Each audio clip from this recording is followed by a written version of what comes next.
പ്രദീപ് രംഗനാഥന്റെ ഇനി വരാനിരിക്കുന്ന ചിത്രം LIK love insurance company December 18-നാണ് റിലീസ് തീരുമാനിച്ചിരുന്നത്. ആ ഡേറ്റ് ഇപ്പോൾ നീട്ടിയിരിക്കുകയാണ്. ചിത്രം വാലന്റൈൻസ് ഡേ റിലീസായി ഫെബ്രുവരിയിൽ പ്രേക്ഷകരിലേക്ക് എത്തിക്കാനാണ് ഇപ്പോഴത്തെ ആലോചന.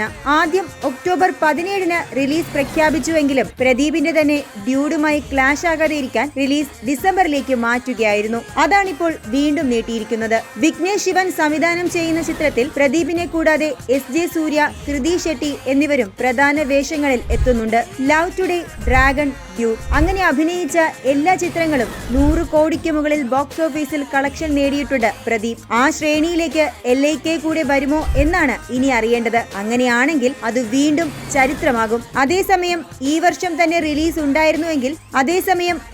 തന്നെ ചിത്രം റിലീസ് ഉണ്ടായിരുന്നുവെങ്കിൽ 100 കോടി ഒരേ വർഷം എന്ന അപൂർവ റെക്കോർഡും പ്രദീപിന് തന്റെ പേരിൽ കുറിക്കാൻ അവസരം ലഭിച്ചേനെ.